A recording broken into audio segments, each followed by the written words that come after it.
Shandemanium Shadow Poo!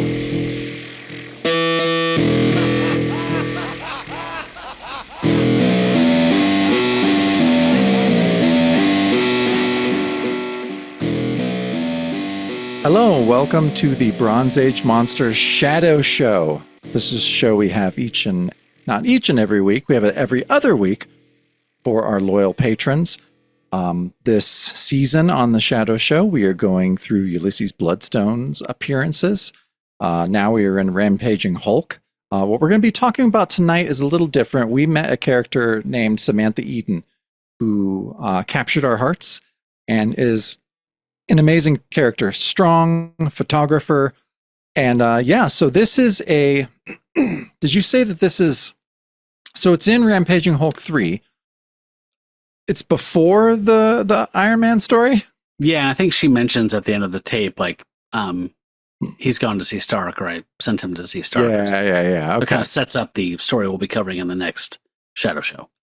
Gotcha. But now, so yeah, we'll be talking about, on this episode is the little piece is called Notes from Eden. It says compiled by Samantha Eden from tape notations made on Largos, Tropic of Cancer. Designate Bloodstone Island. Gotta love the 70s. I know. You know, I didn't really love the 70s, like in the late 80s and the 90s when I was, growing up. I thought they seemed gross. But as I've gotten older, there was a special place for me there. Yeah, the 70s have grown on me as well. And weirdly enough, I feel like the fashion from the 70s is never going to go out of style. It's always weird. It's weird. It's not what you would have expected. But yeah, like you, I think growing up for me it was, in the 30s to the 50s were like, "Oh, that's cool. Like shit from there looks cool." And then, you love the 60s for all the music and all the cool things that Matt, you and I really love. But then, yeah, the 70s, you're right. When we were closer to it, the 70s just seemed like just a sheen of sweat and oil is on everything. Cocaine residue. Yeah, everything's just shag a little... carpet and... Everything's... Mustaches a little too big. They're a little too big. Everyone's sweating a little too much. So, yeah, but no, you're right. That the decade has really grown on me. I mean, I don't have many memories of it. You don't think you do? You're born in 75. I was born in 77. So, like I've said before, my earliest memory is Mount St. Helens exploding, which was in 1980. So, yeah. But no. So, Matt, you and I are going to read this, and we're going to trade off paragraphs, right?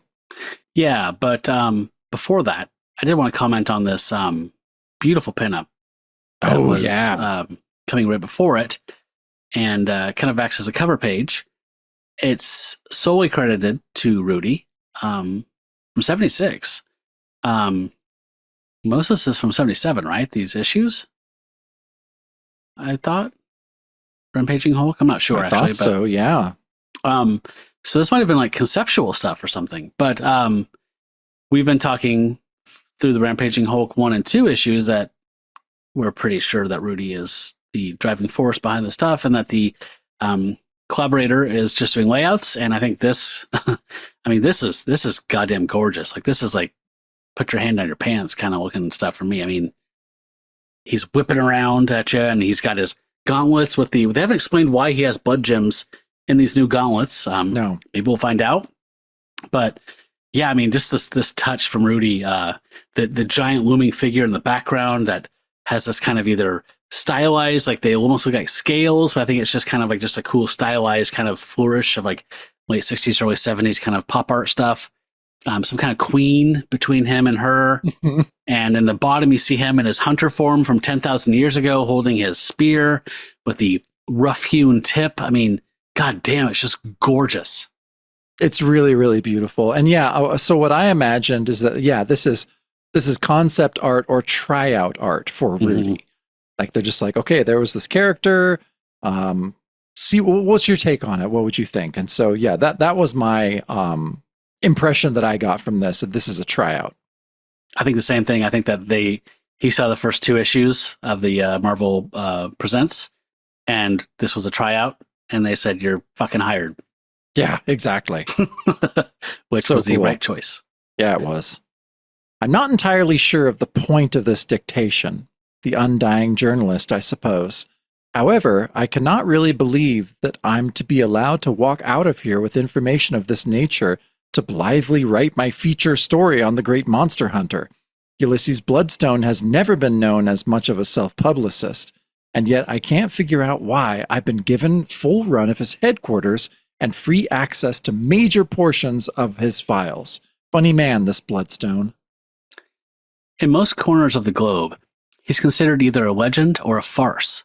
His exploits have been recorded over and over, most of the time given the same brush off by the respectable core press community as UFOs and von Daniken space gods. Yet he's never done anything to discourage this attitude, shunning, at least previously, all possibly enlightening publicity and press coverage.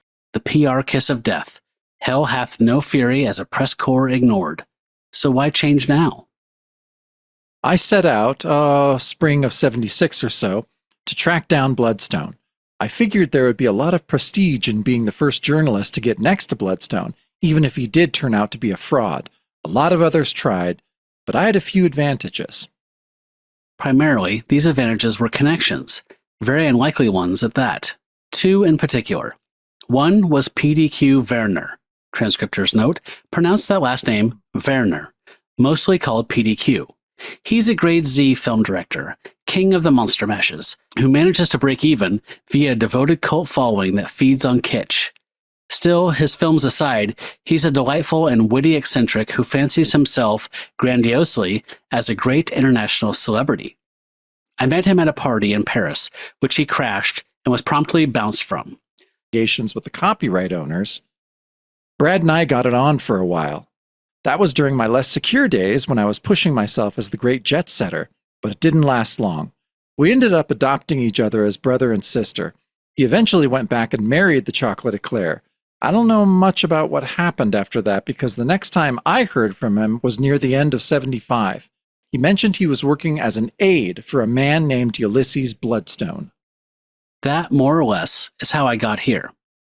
A place nicknamed Bloodstone Island, the fortress headquarters of Ulysses Bloodstone, his files piled up in front of me. And although I'm still not sure exactly what Bloodstone is, I'm certain of one thing. He is not a fraud.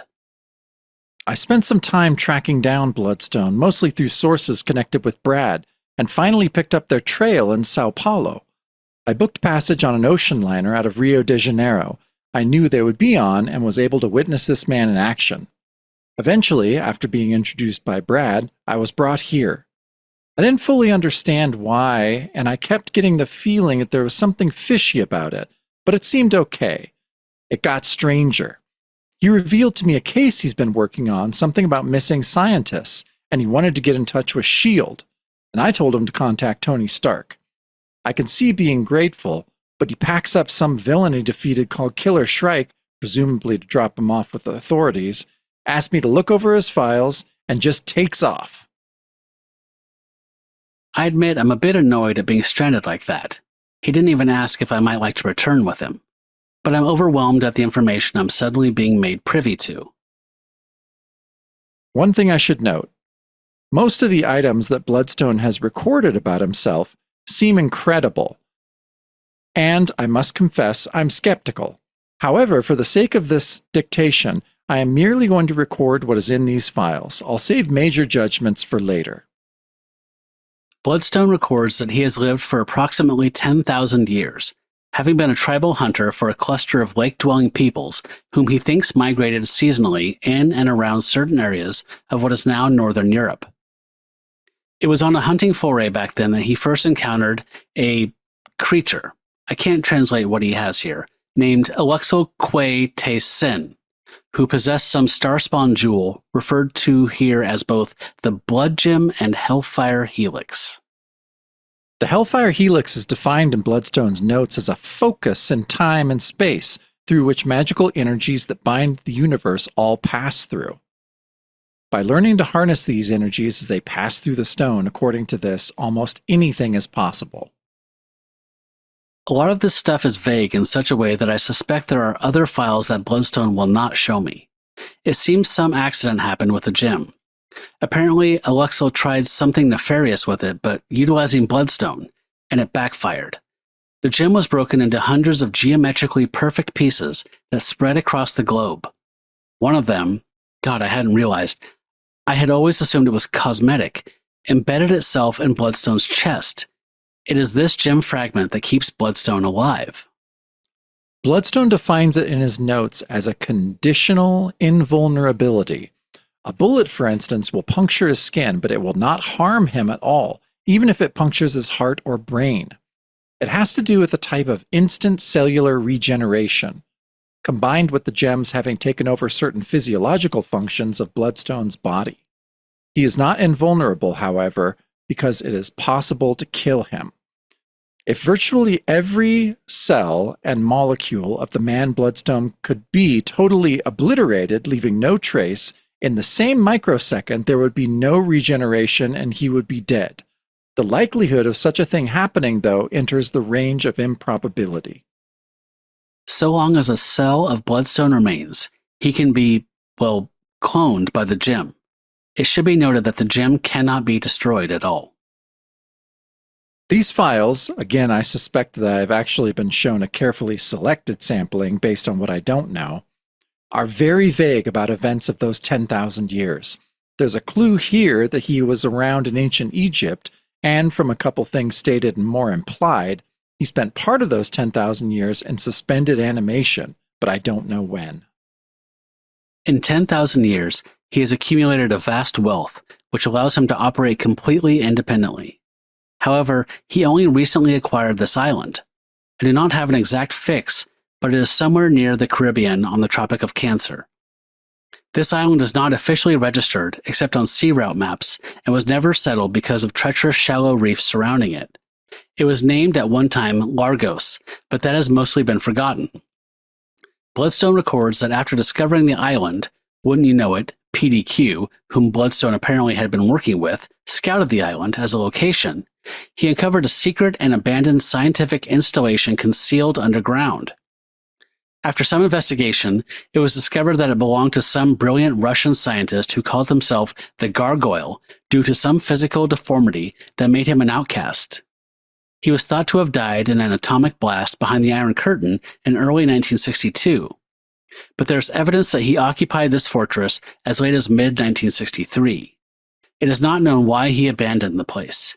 The only clue is a computer tape of announcements of some mysterious flying saucer invasion over Rome, Italy.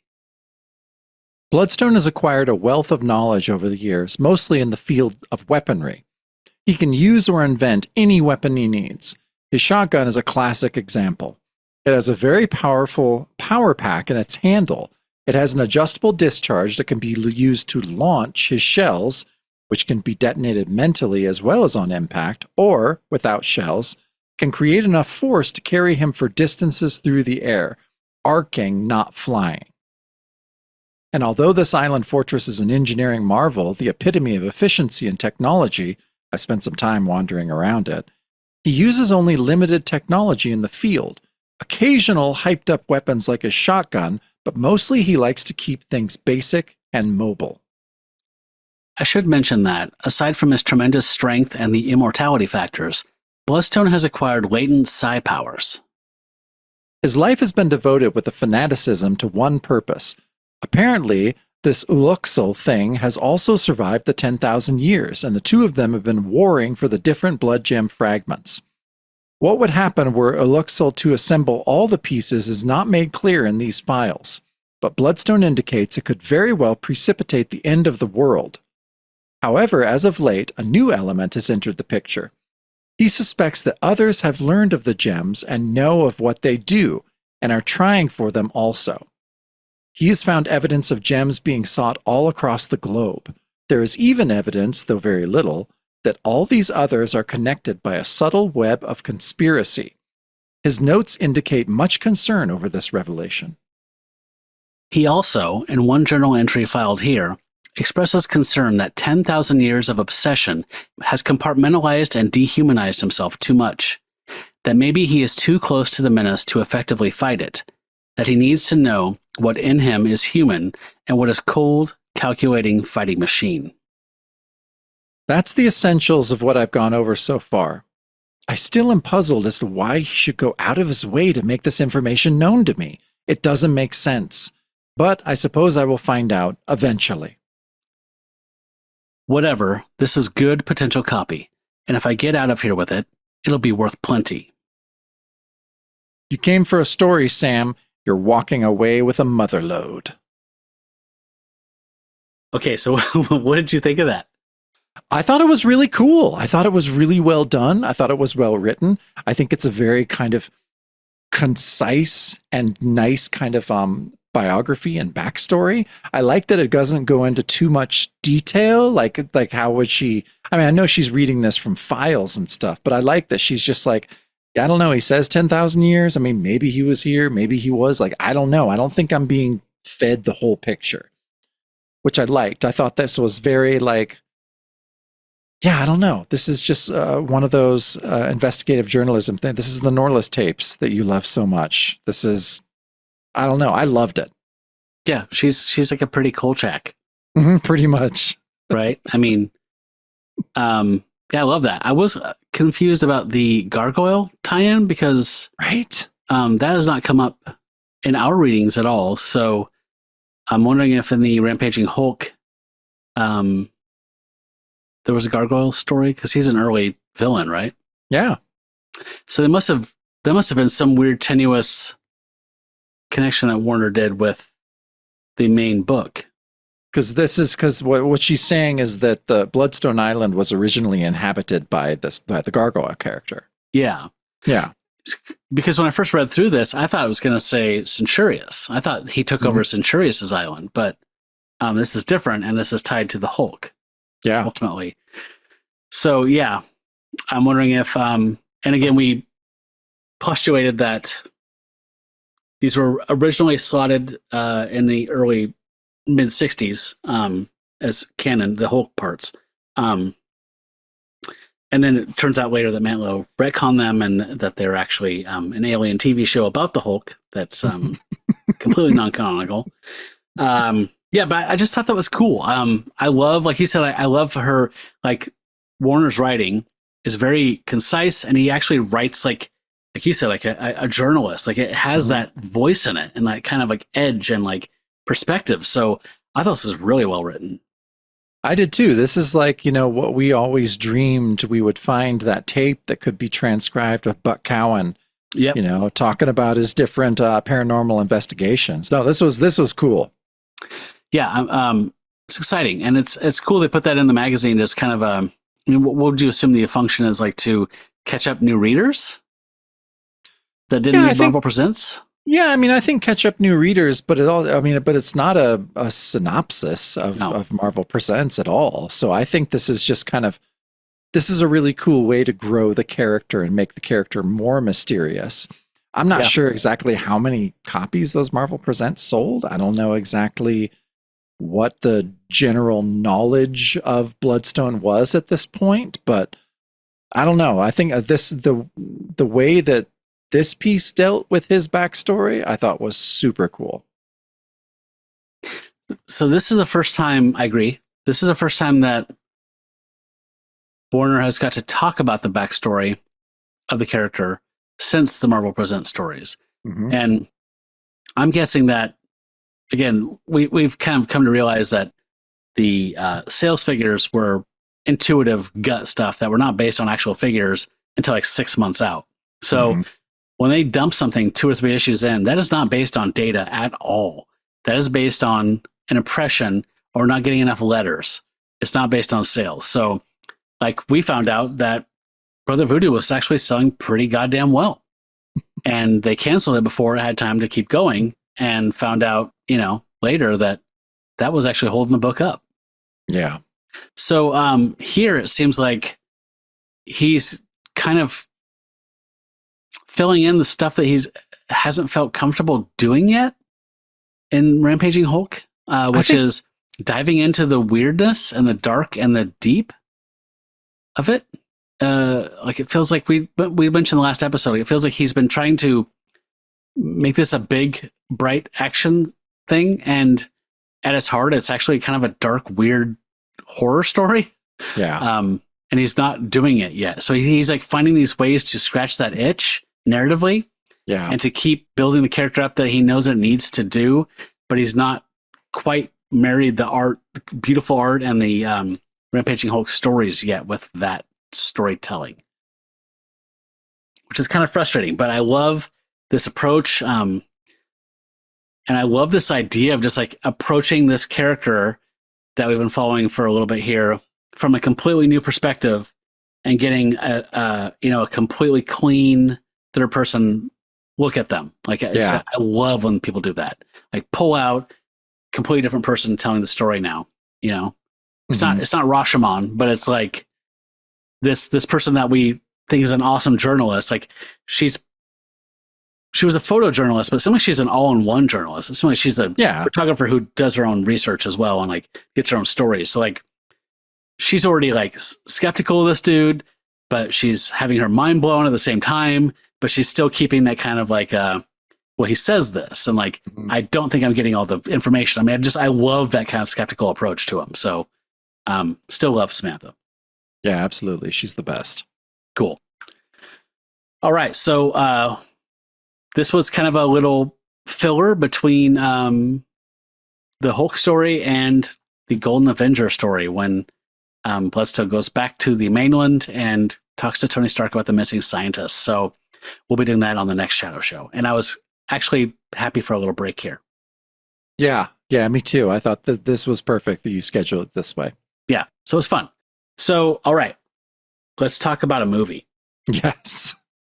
So we talked about the Deathmaster last time, which was a vampire thing to go with Velcro. And then people voted for a werewolf movie. And I'd had this thing had been on my radar for a long time, from way back when I did like That's Cool, That's Trash. This has a reputation of being a very low budget kind of vanity project. The dude who stars in it wrote it and directed it and used pseudonyms. So this is like a one-man show. This is The Room. This is Tommy Wiseau, but in Italy in 1987 with werewolves and gangsters. So we talked about the Cross of the Seven Jewels, or the Cross of the Seven Stones, literally translated. And it's from like 1987. And it's let's talk about it. Yeah, so I wish there was more out there. I mean, I read a little bit about it, but I didn't know. So this was released in 87, but seems to have been filmed earlier than that, right?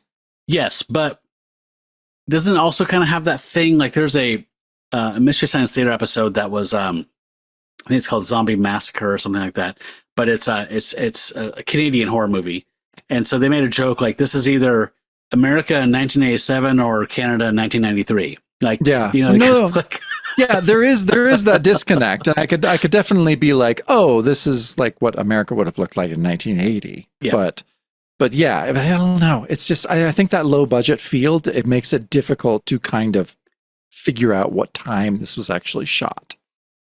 It definitely looks like 1983, like 1982. It looks early. It looks early 80s to me. To me, yeah. So who knows when this was actually released? I think, like, I postulated during the watch along like maybe it was filmed like in the mid 80s and then sat on a shelf, and then when VHS kind of blew up, they're like, you can release anything and people will buy it. So yeah. It's very hard to do a synopsis of this film because it's barely a film. It is barely a film. It's barely a film, and you know, Matt, you've watched way more than I have, but you know, you and I have watched a lot of kind of psychotronic movies together, and the ones that are the most perplexing is when a filmmaker gets very basic elements of filmmaking wrong. Yeah. To where every choice, every direction that he goes in does not serve the story or the characters. It's just confounding. Yeah. Like when we were watching this, so the first transformation, it's way into the movie. Almost 30 minutes. It's 30 minutes, right? Yeah. And so it's basically just, weirdly enough, like most, Italian sleaze films, for some reason it just starts with like an S&M orgy. Like that's the first scene of the film. Well, people could walk out otherwise. I mean, people would walk out. They're just like, what the hell? Where's my orgy scene? Right up front. Yes. And so, yeah, that's what we were given. And then it just kind of meanders around. There's a guy, he had a cross stolen. He dials a rotary phone really well. Mm-hmm. There's an elaborate setup. Someone meets him that's a long lost cousin, second cousin, and turns out that's not actually who she is. And the whole thing is a setup to get him in a Italian street to rip this necklace off his neck while one motorcycle rips it off his neck and then passes it to another motorcycle. So there's intrigue and plotting and scheming and there's a mafia. It's very unfocused. It's like the entire buildup of the movie of him, the fake cousin, necklace, meeting the mafia, like all of this, honestly, like after he gets his necklace stolen, the majority of the scenes leading up to the first transformation could have just been a montage. Oh, like yeah. a 20-second montage of like, oh, he goes to this pawn shop. Oh, he fights with this guy. And then, but it just kept going. It just kept going on and on. Yeah. So he met a love interest while he's at a discotheque exploring one of the possible thieves, I think. And so I think that's the actress, Annie Bell, who played Maria, who I think she's a person I mentioned during the watch along, Jacob, that was having a severe bout of alcoholism, who has no recollection of working on this film at all. Oh boy. Which is pretty sad. But maybe that's the best. Maybe that's like a defense mechanism. Yeah, I think it was. So yeah, the plot is a very jumbled mess of mafia, this guy trying to get this thing back. We get a flashback about an hour in explaining the nature of this guy's lycanthropy, which is that the orgy we saw at the beginning, his mom is the blonde woman in the orgy who is mounted and copulates with a furry looking Ewok thing. And he is a result of that. And for some reason, he has to wear this necklace with the 7 jewels in it that stops him from turning into that werewolf thing, the beast half of his parenthood. So since that's been stolen, I think they explained it, like why it was stolen, like why they specifically wanted it. Like the mafia wanted it to use supernatural power, like the Nazis and Raiders. Like, yes, they want this to make them better mafia or something. Better bad guys. But it doesn't matter because it's gibberish and it's nonsense. But let's talk about the money scenes, which are the transformations and the orgy stuff. So first of all, this also has Gordon Mitchell in it. I'm showing a picture of here. This guy is he was in tons of spaghetti westerns. He was in lots of like genre films. Very like hatchet face, kind of Lee Marvin kind of looking dude. That if you love genre films from Italy, you recognize immediately, like, oh, that guy. I've seen him be the villain in a spaghetti western like 5 times. So he was in this, which I was super stoked about. But let's talk about the werewolf appearance. Describe what this looks like. I'm also going to show some video here because I think this can't be copyright struck.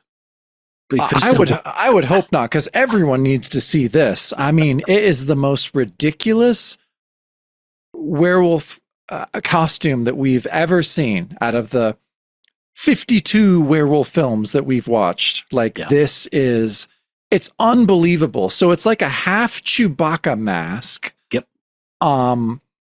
Gloves with hair on them, mm-hmm. then just completely nude, which he has like a fur cup on for most of. Well, no, for most of it, but when he's first transformed, I mean, we see it all.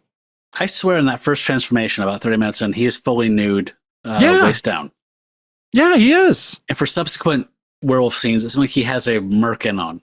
Yes, it does. I mean, and like I think you were saying to the watch along, you're like, hey, a lot of these are outside at night. It gets cold. Yeah. So I want a fur cup. Yeah, I would wear a fur cup too. But yeah, just the choice of the mask, hands, and nudity is, I never would have imagined that in a million years. Yeah, it has to be seen to be believed, and we're showing clips from it here. Hopefully I don't get hit for it, but Yeah, it was ridiculous. I'm still not sure what I think of it. I didn't watch it again. A lot of times I'll rewatch these things where it's like, I'll just take some notes. Like I'll be cooking dinner and I'll just have it on the TV. No. Didn't feel compelled to do that. No, I didn't either. And yeah, okay, but I do want to bring up, so I think there's two parts of this movie that goes full on, like suddenly it becomes a Buñuel, Warhol art film. Mm-hmm. And that's why I'm just like, this is cool. Like whoever was editing, like suddenly had the right combination of drugs and did this thing. So honestly, the thing that I take away from this film is I think it's supposed to be like his dad with the who's like full like Wookiee Ewok and has the red thing that like comes out of his head. Yes. Please, for my next birthday, will you make me a GIF of that? Because I just want that as a GIF, and I just want to send it all the time to everyone. The GIF where the psychic waves are coming out of it? Okay. Yeah. Done. Okay, awesome. That makes me so happy. That's easy. But that was my favorite part of the movie, were those weird little segments.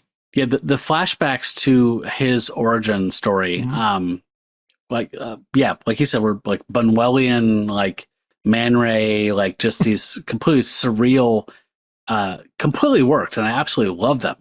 Problem was all the things in between, which is this guy that looks like some kind of Italian Seinfeld wandering around this coastal Italian city trying to find a necklace. Didn't work for me as much. So we watched a version in the native Italian with subtitles. I did download a version that has dubbing, but it looked awful. But I think that would have only increased the fun. I think that would have made it really fun. So I kind of want to watch it again with the dubbing, but that'll be a personal project, and I'll report back to you. Thank you. I appreciate you taking one for the team on that. Yeah. So this one was kind of hard to find between the VHS era and the Blu-ray era. But I think it just got reissued. I think it just got put out on Blu-ray in the last couple of years, which is crazy to me. But there's also, this is recent. It's been recently been added like a really, really muddy version to YouTube. So I think you have to be age verified. So you have to sign into YouTube to see it. But I did click on the link, and it opened with the orgy. It looked like Atari graphics. It was so compressed, and it's pretty muddy. But you can actually see this if you want to on YouTube if you're signed in. So I'm throwing stuff up in here. People have been seeing things, and I don't know. How do you want to do the clause here? It's tough. It is tough because, I mean, as a film, I don't know if I mean, this might be like maybe top 10 worst films I've ever seen. Maybe. I mean, it's really up there. Yeah. But the audacity and batshit quality of the werewolf design was just, I couldn't believe it. And so that made me really, really happy. So I don't know, I have to break it up. I think as a film, it's claw down. Mm-hmm. But as the elements in the film that worked for me made me laugh really hard. So I think in these instances, Matt, in the past, you've given a sideways claw. Oh yeah, that's reasonable. So I think that's for me. Okay. It's funny to me because we watched The Mummy and the Curse of the Jackals, which was an unfinished film released. They just found what was existing, slapped a bunch of old library music on it, and it was a train wreck. In a way that I found more entertaining. Yes, because it was definitely less competently done because it wasn't even completed. This one, for me, it was the dizzying highs and the, whatever lows. Like, it was just kind of like, God, just watching people dial things and talk to people about stuff, like, it was really soul crushing to me. But then you go to that Bunwellian psychotronic montage sequence, which is like, this is the best thing I've ever seen in my entire life. Yeah. So that all washes out to me to a very solid sideways claw, where it's like, I can't say hunt it down and find it and watch it. You're gonna no. But like you said, it's actually in the echelon of worst movies I've ever seen. Like, and I've seen a lot of bad movies. Like I've sought them out and tried to find them. So like, Manos, The Hands of Fate is like the gold standard, or, whatever. Like, this is in the spectrum. This is something. So if you're a person that likes to say, I have beheld it, I have survived watching this movie, this is something you should probably watch. Yeah, you would be into it, I think. But everyone else, like, sometimes it was just so poorly made. Like, even when it kind of turned into a porno, like, all he did, the camera just moved in on like the least sexy parts of the body. Yeah. It was so strange. It was the strangest choices. And it was almost like this guy, he's not a filmmaker. He's like, I hate cinema. This is me getting revenge. There's definitely on cinema. Revenge against cinema aspect to this. Yeah. And the sequence I think you're talking about where he visits a fortune teller, what occultist person, to get details. And then there's a sex scene. I couldn't tell if that was consensual or not. I've read different things online. It seemed like it was when I watched it, but then I read stuff that said it wasn't.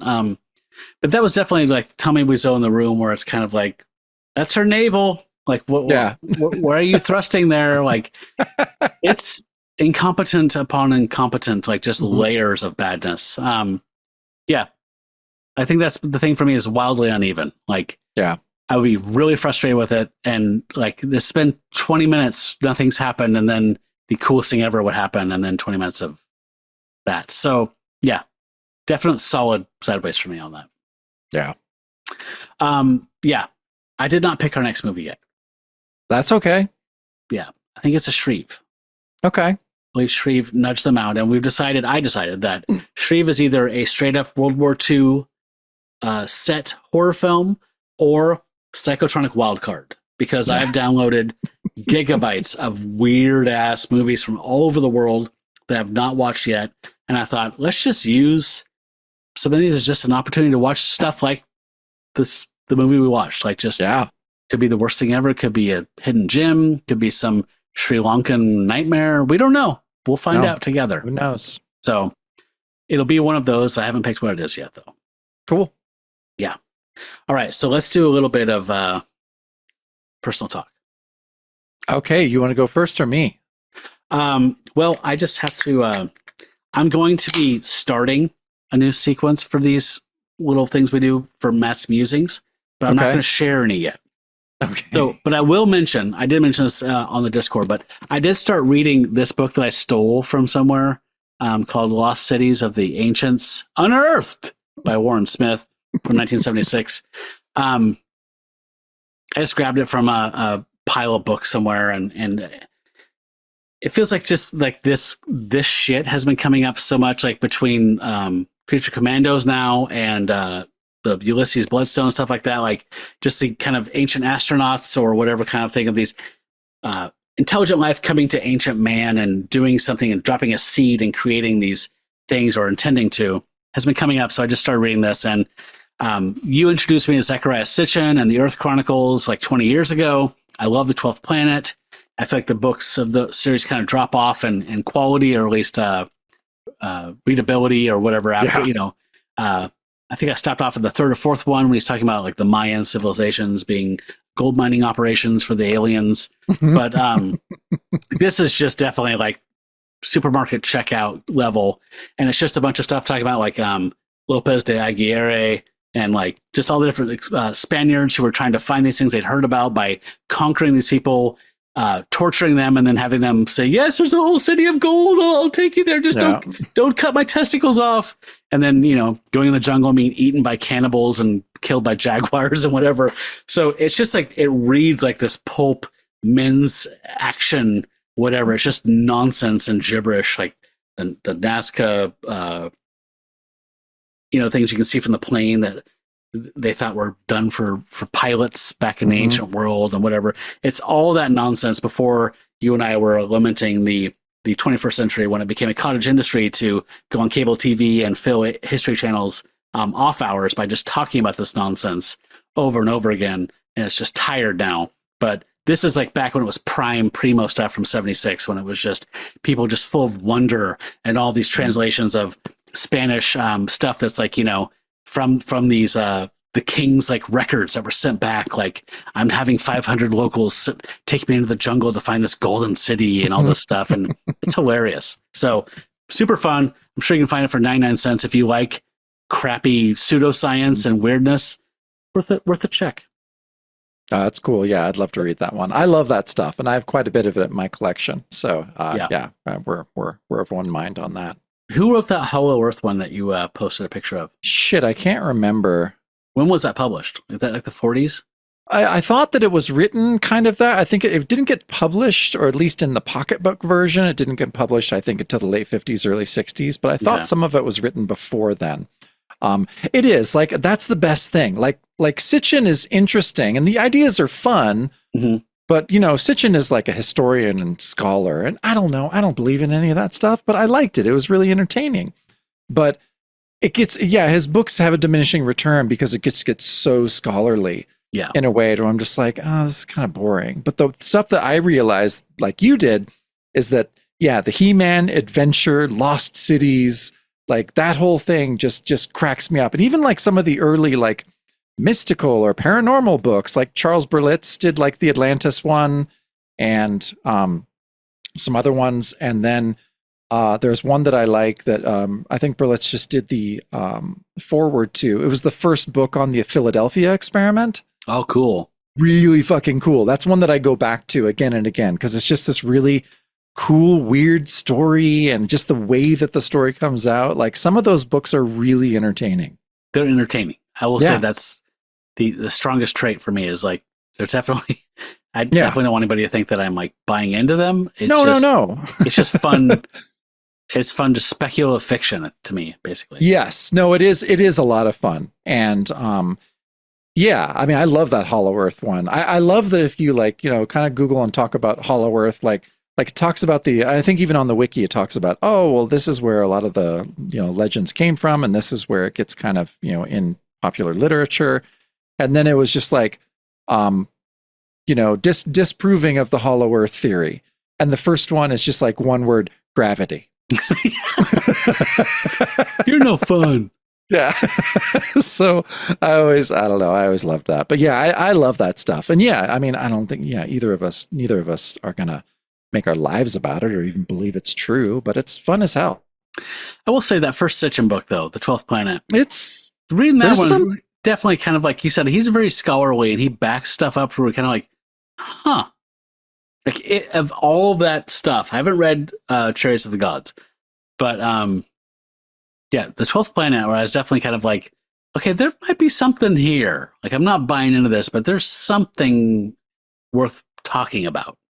Well, I mean, even if it's just can expose us to, Sumerian creation myths and stuff, like that's interesting shit. And it's weird. And it definitely involves aliens, whether they're real or not. Yeah. It's weird. Like, just the myths themselves are strange, cool, and kind of just like not something that I think was really, present in our collective mind until Sitchin did that. So it definitely, I credit that with getting me into Sumerian culture absolutely. And like religion and philosophy and whatever, mythology. So no, but I've had this discussion. I don't know, I was talking about something like this, and I think you and I have said this before too, like the ancient alien stuff kind of bums me out when they like, more like when they're just like, no, we needed, obviously aliens helped us build the pyramids, like how else? And I'm like, humans can do fucking cool shit sometimes.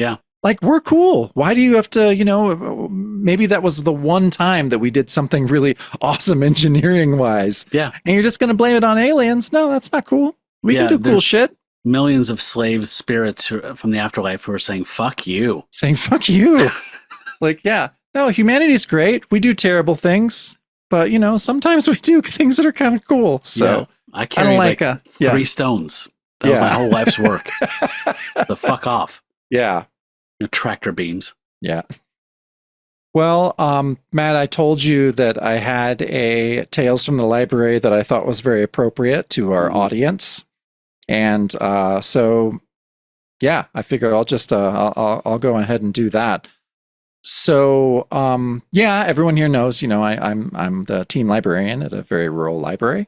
And we've been having our summer reading program. So I've been doing events every Wednesday, these big like live events, a lot of times outside. We've been getting amazing attendance. Sometimes over 200 to 300 people show up.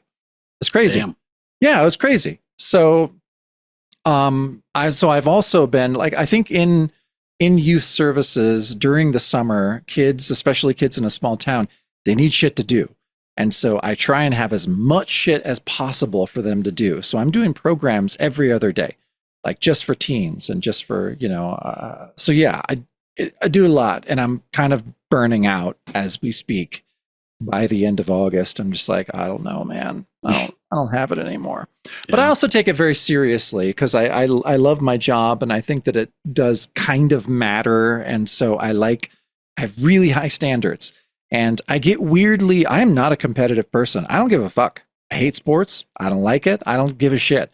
I get very competitive about weird shit. And what I'm competitive about, and I'm just like, I want to be the best youth services teen librarian of all time. I'm going to have the coolest programs. I'm going to have the coolest shit. No one's ever going to be able to touch me on it. So in talking with a lot of my volunteers, I think it came up in, I have a program it's called Anime and Macrame. And so everyone gets together and does crafts, and we would watch anime shows, or we'd watch Miyazaki films or something. And so a lot of the kids were just like, first talking about dubbing, and then talking about like, the music, and I want to. And so I got the idea. I was like, I want to do a couple workshops this summer that focus on the technical aspects of this. So I called our dear friend, Michael Cicchino, and I was like, hey, maybe you and Andrea would want to do like a composing thing. Kids are really interested in music along with animation. He was like, oh, of course. And then I was like, do you think David would maybe want to do that? And Michael's just like, yep. I already talked, I followed up with him. He's like, yeah, I already talked to him. Or maybe he said, I already told him to do it. Probably either one of them. But so David Silverman, we did a Zoom call with a bunch of kids. And he took I had them do like character designs, and I sent them to him, and he was very cool and talked to the kids about basics of character design. He put the kids' designs up on his shared screen, and then it had like Procreate or something, and he would draw their designs and be like, oh, what about here and here? And it was very fucking cool. And it went really, really well. It was funny. I kept having to say like, because I don't know, David, I think he's working on that. He was probably working on that stuff that's coming out on that's just Disney Plus, but it's not the shorts. It's like actual like Simpsons specials and stuff. Okay. So he was fielding a lot of calls, like every 5 minutes. He's like, I'm really sorry. I just have to take this. And then he would just take the call. And I was just like the life of a working animator producer. And then it was funny. One of the kids liked it, and they were very cool. The kids don't give a shit about The Simpsons. They don't. Okay. They just like the teenagers, like they're just like, yeah, that's cool. A lot of the younger teenagers, they're just like, oh yeah, you can buy those skins in Roblox. I was like, that's how you know The Simpsons. The extent of it. Yeah, and I was like, cool, okay. But it was great. So the real like audible kind of gasp, I think it was, because David, man about town, he's just in his house, and just some dude just walks in, and David's just like, oh hey. Then he's like, oh, that's my friend. He directed WALL-E and Zootopia. And the kids were like, whoa. So that was the audible reaction during David's thing, which I thought was pretty funny. That's funny. But yeah, so that went really well. And Michael and Andrea were very gracious. And they're like, of course, and in talking to kids and signing up kids, a lot of them had expressed like, oh, oh, Inside Out 2. Like, I'm so excited. Like, I saw it. I'm so excited. And so the kids seemed to be like more like, yeah, we're interested in Inside Out too. Like, what did Michael do? I mean, Star Trek and stuff. But what's lost? I mean, yeah, what's lost? But no, of course, like it was so sweet. A lot of the kids who were like musicians, they were like, well, Married Life from Up. That was the first thing I learned on piano. Aww. And it was very darling. But so all these girls were very excited. And so I had this thing, small town. If you get 15 to 20 kids for a program, that's like a wild success. Yeah. So I had 25 kids signed up who were all very excited. to attend this animation workshop, that's composing workshop, where Michael and Andrea are going to talk about composing for animation. I was very excited. So the night of the show or of the workshop, like a lot of kids were calling in and being like, I can't make it, I'm sick, or I can't do this. Or just so basically half of them did not show up, either called and let me know or just didn't show.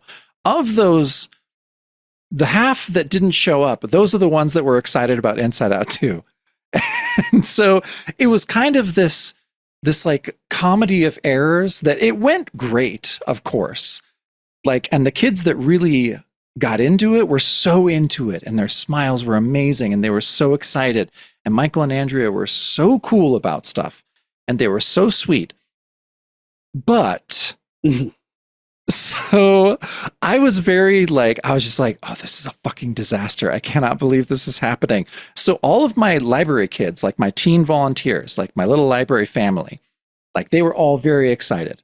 And they were all sitting like kind of near the front. And then before, like right off, I almost think right before Michael got on, they suddenly decided they were the cool kids and went and sat in the back. And I was just like, you're not cool. You're library kids. You're not cool kids. Who are you fooling?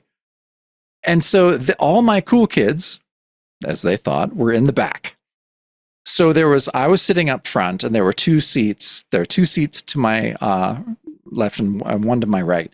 On my right was a kind of like my library niece, a coworker, Jessica. This is her daughter, Julianne, who I kind of, I'm kind of like her uncle, and I kind of sometimes let her into the teen events that she really wants to. She's really into the Dungeons and Dragons that my teens play. And so I had her sitting next to me.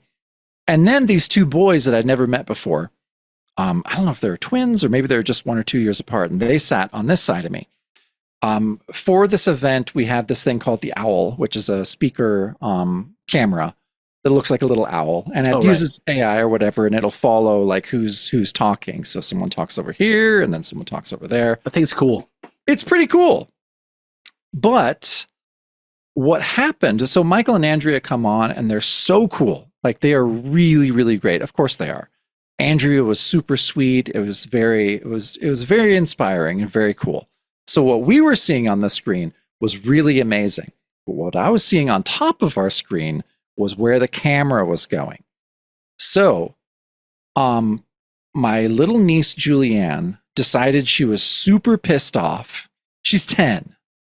So she was super angry and decided to just be openly on her phone, like not like this, but just like holding it up, and just like was on her phone and was glaring at me the whole time. The boys on my other side, one of them kept falling asleep, and his brother was scratching at some eczema the entire time. Oh my God. So if you're the owl, you're seeing this movement. And so basically, I think what Andrea and Michael saw for the entire time were these two boys, one who was falling asleep, the other was just like scratching at his eczema like it's the fucking Roadhouse and Twin Peaks: The Return or something. Like it was just this thing. And so the more I'm realizing this, I'm like, fuck, that's all they can see. They can't see anything else. And so they're seeing these two boys. I'm on the other side, waving my arms, just being like, please, please focus the camera over towards me, because then you can see the kids in the back. But I think from their end, it probably looked like, I don't know. Of course, they're wonderful and wouldn't, say anything except positive things. Right. But I wondered, I was just like, I don't know. I don't know what they thought. They probably didn't think anything, but I was just like, fuck, this is not how I wanted shit to go. But was it recorded? Can I see this? No, I know. I really wish I would have recorded it. I know. I would have sent you all the footage, but I didn't record it. But it was a success. The kids that really enjoyed it loved it, and like I say, left with beaming smiles, just being like, wow, this was really special. And it was very special. It was a rural fucking town that does not celebrate or encourage its young artists. And a couple of them got to just go to a library and go to the program room and listen to fucking Michael Giacchino, Andrea Datzman talk about doing really important, cool work. And they had like behind the scenes videos that they showed of the recording of Inside Out 2 and the soundtrack and everything. It was really fucking cool. And they were amazing. I just felt like I was just like, fuck. I wish I could have made it seem like it was more worth their time. Yeah. So I don't know. It was not a disaster. I came home that night and was just like, that was a fucking disaster. I'm sure. I was I'm like, sure you felt God that way. damn it. I was just, yeah. But then I was, texting with Michael and Andrea the day after, because I was I brought it up to where I was just, they were just like, that was so cool. It was so cool to talk to the kids. And I'm like, you guys are really nice and you did a great job. I did notice, however, that this was happening. And so I talked to him about Julianne and the boys. I was just like, yeah, just kept focusing on those boys. And I was like, I know, because they're kind of moving around and fidgety. And Andrea texts after that. She's like, yeah, that was funny. We laughed at that. And she's like, I hope that boy's eczema gets better. That's awesome. I was like, that's really funny. It was a really good joke. So anyhow, I was, the kids that were there and that cared and that you couldn't see in the back it was really important to them. And so that's all that matters. And Andrew, when I was texting her, she's like, that's all that matters. We were so, the kids that asked questions and that engaged were really, really cool. And we were so happy. So yeah, of course they're great people and are friends and are only going to say nice things. But I don't know. I was just like, I don't know. It seemed like they had fun, but there was a lot of ridiculous things that went wrong that I'm sure also they probably had a chuckle at. Yeah. For me, that'd be hard because I'm kind of a control freak. So having all those factors that I couldn't control while having guests of that stature presenting would make my hair fall out. Yeah. No, I basically just went home and I was just like, fuck, I can't. That's when turn the bourbon bottle upside down. Yeah, because that was just. It was my summer reading program breakdown, which I guess happens to a lot of librarians. I'm sure. During summer reading, like once you get to the end of August, you're just like, I want to die.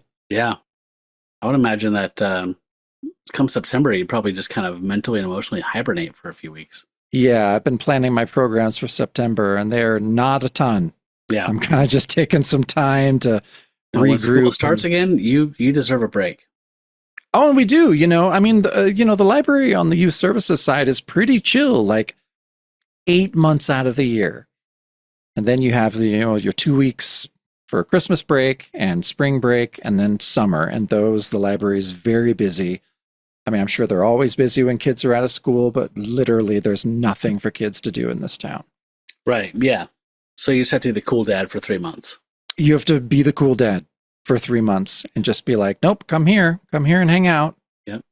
And then, today I was there and, I have volunteers come every day. And this was the first wave of the volunteers. They're like, okay, I'm not going to be able to volunteer anymore until next summer. Like my mom says I have to start preparing for school. And so they're dropping off. Yeah.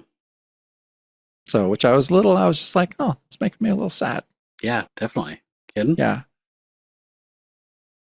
That's awesome. So yeah, but I'm glad that you understand and also would have just been like, God damn it. I would have been screaming inside the entire time. I was just, I was playing it cool, but still just being like, fuck. But then, once it just kept just focusing on the boys, I just started doing this. I was just like, I don't care. I know Michael and Andrea are going to think I'm crazy. I'm just like, fuck me. Please focus on this side. Right. But all it wanted, it just followed this motion. That's all it followed. Yeah, I guess, the Christopher Guest fan of me wants to see the footage. Like I want to see it all. Oh, I know. But you didn't record it. I know. That's on me. Yeah. Well, I appreciate the update. I'm sure everybody else does because people said they love library updates. Yeah, well. Tales from the library. Tales from the library. Another one. Yeah. Well, cool. I'm glad this summer went well. You worked your ass off, it sounds like.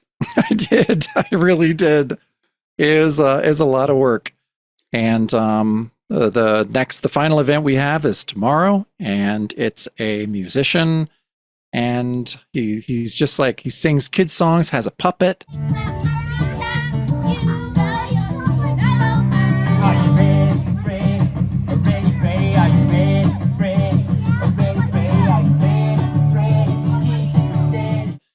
does a parachute with all the kids. Most of our morning events on Wednesdays are for smaller kids. Mm-hmm. Like my teen ones are in the evening or afternoons. Right. And so, yeah, this is all just the little kids. And so I've been kind of emceeing these events and introducing the performers and kind of just running point throughout the crowd through the shows. There's certain kids that they're just going to make a break for the performer and trying to like push over his like Martin D28 from, which I've had. And so, a lot of times I'm just like booking it after little kids and scooping them up and being like, where's the mom? And she's over there on her phone.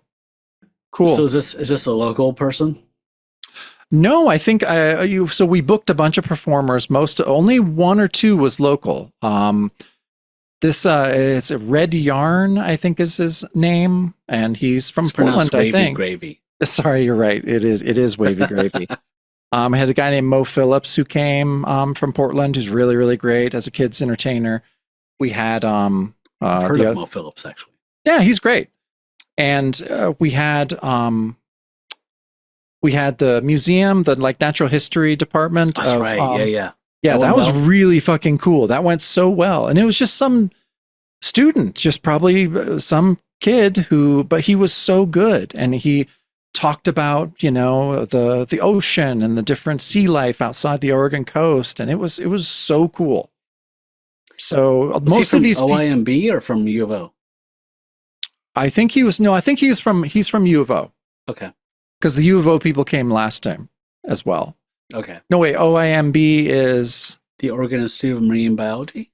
No. This was through U of O. Okay. The same program last year came and did rocks, did geology. It's not as exciting.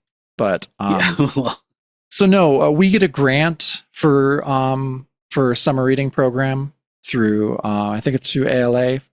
And so we get a chunk of money and we book all the acts, we order the t-shirts, we order all the prizes, get all the supplies that we're going to need. And so with summer reading program, if you don't know, kids read, so much every day. And when they reach, 15 days, they get a free book. 30 days, they get a free book. And then at 45 days, they've done all their reading challenges. They get a summer reading program t-shirt from this year. And they get to push over a Martin guitar. They do get to push over a Martin guitar. Oh my God.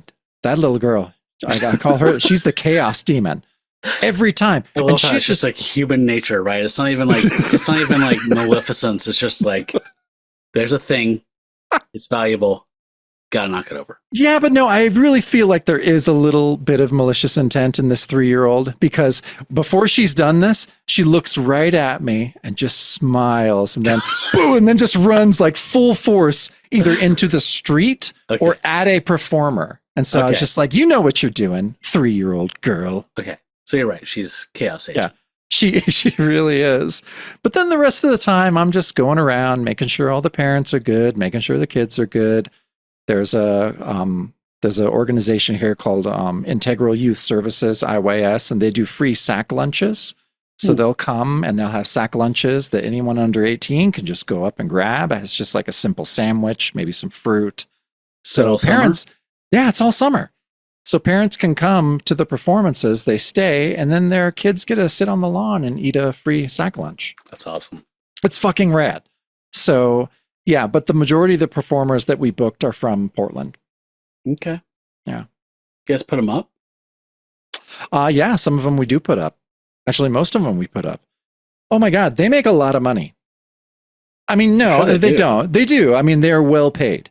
They're paid for their time. A one-man band type of thing. I'm sure they make a pretty good living. Yeah. No, I mean, I know that they do like circuits in the summer, and so yeah, they make a decent amount. We paid a shit ton of money to this guy who was the international border collies, and he was just like, I do. They do these crazy tricks. We learn about stuff. It sounded like they were just like it was going to be the fucking dog Olympics. And this guy came down, he talked for 20 minutes straight. No dogs shown yet. The dogs were just like still hiding like in a tent in crates. I'm just like, dude, what are you doing? The dogs come out. He's like, I got some new dogs to show you. These dogs are very talented. Came out. They didn't follow one command. Not one. he ended up basically just doing tricks that you could do with Callie. Like, oh, here's a football. I'm throwing it like 10 feet and they catch it. Is this Steve Mahanahan? It basically Child Clown Outlet. Child Clown Outlet.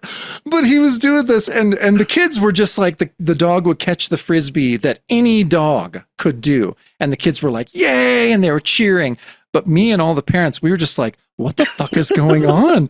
And some of the parents, like later on, they were just like, so that was just some local guy, right? Like, and I was like, no, we paid him a lot of money. Wow. Can you get me in touch with this circuit of people? Yeah, right? Just take Callie. Callie would have done 100 times better than these professionally trained border collies. That's awesome. Who he's basically just like, one of them was named Feta, and he was just like, Feta, do this. And Feta wouldn't do this. And he's like, come dunk this basketball. And then Feta just took a giant dump. Like it was comical. Not dump. Dunk. Yeah. It was so bad. Holy shit. Yeah, me and the parents all kind of bonded because they're just like, what is happening? I'm like, I don't know what's happening. Like, this is out of my control. This guy was vetted. I don't understand. Yeah. Yeah. But after that performance, he was just like, well, I got 4 more branches to do. We were like, all right, well, good luck. Dude. I want to see this guy. Oh, it was awesome. I'll try and find his contact info. So yes, please do. I'm sure he has a YouTube channel. Oh, yeah. It was an amazing disaster. Yeah. Send me the deets. Okay. I might throw some in this video. All right. Sorry. That was a very extended tale from the library. Yeah, I apologize. Well, it was long backed up. Yeah. Okay. Been a while. All right. That's all cool. I got in the canon. Right on. Well, so what's the final thing tomorrow? Yeah, Red Yarn. So just a music performance, one dude, not a ton of setup. My volunteers and I will set up a couple tents for shade. We'll make sure he has we have a crappy little portable sound system, but I think he brings his own stuff. Most of the musicians bring their own gear. I would hope so. Yeah, I know. It's just like, you're doing this kind of professionally, right? I don't think you the want one thing you can control. Yeah, I know. I was just like, I don't think you want our PV all-in-one PA with a wireless mic headset. Yeah. I was like, I don't think you want that because it's not good. Yeah, no. Yeah. Cool. Well, hope it goes well. It'll go fine. Yeah, and so no, it'll be good. I'll just be happy. My volunteers have been great this year. All girls. Boys don't volunteer for the library. Yeah, boys suck. So they do suck. So I have a bunch of like 80 to 90 pound girls lifting all this heavy shit, which I haven't been able to do a lot of because I have a hernia that I'm going to get an operation on in October. Right. It's an umbilical hernia like babies get. And so I haven't been able to lift a ton. So it's all my tiny girls lifting heavy stuff. I started carrying around a clipboard that just had blank sheets of paper in it. So I would look like, I'm just like, no. I'm doing something. I'm coordinating. Like I'm the contractor in this. We have asthma, so you can't smoke. But otherwise, that would be the thing you do. I'm just like, move that over there. I could have one of those little walkies on my shoulder. Yeah. Yeah. So I don't know, but no, I've loved it. I love my volunteers. I love all my kids that come to these. I've gotten to know a lot of the families real well, so it's very special. But I'm ready for summer to be fucking over. I'm sure you are. I know it's been an intense summer for you. Yes. So all right. So I'm glad you listened to our tales. I'm glad. I'm sorry my tale was so long, but that's the content you get when you subscribe to the Shadow Show. Can be anything. It's behind the curtain. It is behind the curtain. So yeah, we won't keep you any longer, but I have a special visitor here. Really? It's been a while. I know. This is been a while. Oh. So normally we like to say, that's it for the Shadow Show. Hail Satan. Hail Satan. Oh. Hail Satan. Oh, hail Satan, sweet pea. There you go. I'm sorry. She seems very unhappy with the whole thing. Yeah, she is. I love it though. All right. That's the bonus show. Bye-bye. Bye. Oh my God.